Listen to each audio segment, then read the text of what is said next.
I'm praying that the shot's okay and you can't see all the mess in the background. Hi everybody, welcome to my YouTube channel. My name is Katie and today I'm going to be talking about the no makeup trend. Now, a lot of you are probably thinking that I'm referring to the trend of wearing minimal makeup and passing it off as if you're not wearing makeup. But in reality, I'm actually talking about the trend of wearing absolutely nothing on your face. Basically, what the trend of no makeup is imagine the most beautiful girl ever, and what is so striking about her is that you squint and you look at her eyelashes and there's not a hint of mascara. It's something that you probably have seen in movies before, where somehow they are impossibly able to achieve a certain standard of beauty, yet you look really closely and it doesn't look like they have a lick of makeup on their skin. You don't see any black mascara, you don't see any clumping, you don't see any cakiness, you don't see any of that. And this is something that I've noticed in my own life, not just in the movies, where there's somebody that I perceive to be super beautiful, and when I get up and close talking to them, whether it's a close friend of mine or if it's just a stranger that I notice, and I don't see any makeup on their face, there's this sort of internal emotion that I feel that I don't necessarily think that I feel with women or girls who have makeup on. And maybe this is something that's just me, and like maybe I'm kind of an ass for doing this, but it's that sort of sensation that like, oh damn, like I can't explain how good they look on their makeup. I can't explain it away as makeup.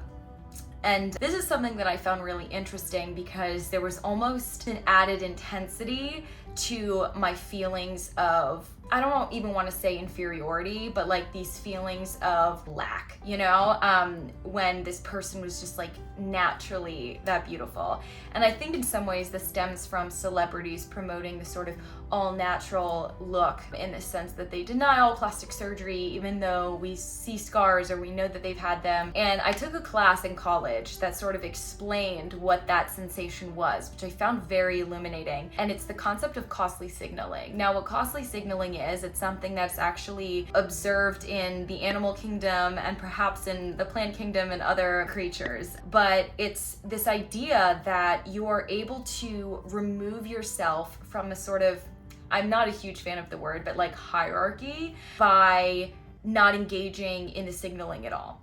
As an example, right? Luxury goods. That is a signal, because what inherent value do the letters LV, not to like target that specific brand, but like what inherent value do the letters LV have? Really none, unless those are your initials, right? Like there's no inherent value to those letters until we assign value to them as a society. And we assign that value because it's associated with the sort of universal value, which is money, because money is the currency by which we can acquire goods and acquire the things that we need to survive. And so since LV indicates expense, it indicates luxury, it indicates a high price point, that's where the association comes in, where you see somebody wearing a branded shirt, having a branded bag, luggage, etc., and you immediately know that that's a high value item or that's a high value person. And that's because the LV is connected to the price point it's set at, and that then denotes a value onto that individual. So that is a signal. Now, the thing that I'm talking about is costly signaling. And that is sort of this opposite, where we've seen this before actually in like billionaires. Take Mark Zuckerberg, right? You see him walking around in a white t-shirt and maybe sweatpants. Take Adam Sandler, you know, this is a very successful movie creator and actor, and he's walking around in the kind of iconic gym shorts. And these are individuals that have so surpassed this sort of social hierarchy of status in regard to like their money and the accumulation of that sort of net value, that they don't need to conform to the signals or the cues that indicate one's value. Another example of costly signaling, for instance, is a model wearing really baggy clothes but then still looking phenomenal, right? That's an example of costly signaling, because inherently the model would probably look better if she wore something form-fitting that was illuminating her frame, you know, that she's famous for. But instead, if she opts for baggy clothes everywhere, like they still look good in that, that, and for some reason we then put them on a higher pedestal. So that's sort of taking a lateral step away from the kind of billionaire analogy, which is that they are so far out of the hierarchy that they can dress a certain way and we don't judge them for it. Taking a step towards the middle, where it's a model who is so far outside of the hierarchy in regard to looks that she can wear whatever she wants, and we still value her for it. If not value her for it, we actually put her on a higher pedestal because of it, because she can pull it off in such a way where we can't. And then the kind of third step is this like no makeup idea, where this is somebody who is so beautiful that she doesn't need to wear makeup and therefore is beyond the hierarchy of those of us that kind of participate in the purchasing of makeup and the accentuation of our features, which is not something that's inherently wrong. I think that this is something that's a huge adaptation. I think it makes sense to want to highlight certain features. I think uniqueness is such a strength within human beings and other species alike. I just find it so fascinating that there can be this sort of like strange escape from these systems that we perceive to exist. And of course, rooted a lot in science, like makeup in itself is rooted in the accentuation of certain features that like convey youthfulness. But I find it so fascinating that you can kind of get so high up there in terms of like evolutionary advantage and kind of these added material goods adding to your evolutionary advantage, but you can sort of pop out of the hierarchy and not even participate in the products that are supposed to accentuate to such a advantageous extent.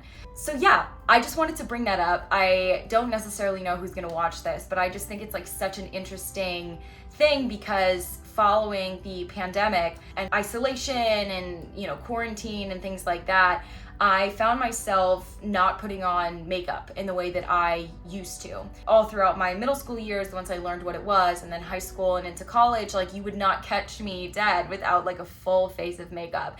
And obviously a lot of that had to do with the kind of quality of my skin. I had like very, very bad acne towards the end of my high school and into college, and it was something that I just did not feel comfortable leaving the house with. And I think it was interesting because quarantine time and sort of the inability to be maskless amongst people, it served one purpose, which was sort of like a security blanket in some ways that I could like cover up. But I found myself too is growing used to my natural features in a way where in college and in high school, I used to not really even want to look at myself when I didn't have makeup on because of this sort of distortion of expectation that I had, in the sense that I was so used to seeing myself with makeup on and having those kind of features that when I took my makeup off, I just like didn't feel like myself. I felt like I just looked bad, right? Like I didn't feel normal, which makes sense because if you take an accentuation away, then you're gonna feel as though there's a deficit when in reality there isn't one. And so COVID and the pandemic were really interesting, and sort of having the mask as a security blanket, but then also that sort of psychological benefit of being able to get used to my reflection in the mirror without sort of any makeup on. And even now that COVID is over, I don't find myself gravitating towards makeup in the same way, because now I think since I was so used to not wearing it, that like washing it off at the end of the night, my lashes are short, so I need waterproof mascara, like all of that felt more complicated. Now I sort of experienced the convenience of not wanting to wear it. I use it more than I did during quarantine, but I still don't use it as much. And a lot of the justification for why is sort of those psychological benefits, but also this kind of like hierarchical benefit of removing myself in some ways, which I know maybe that's something weird. Maybe it's like, oh my God, like why does she like need a friggin' power chip? Like, and it's not even that. I don't know. I think it gives me solace in the sense that I think I relied on the hierarchy of beauty, like amongst people for too long, and just would always try to be better and like look better and get the new product and like try something. And I'm not opposed to that by any extent. Like I love my makeup products, but I think it gives me some kind of internal strength and like validation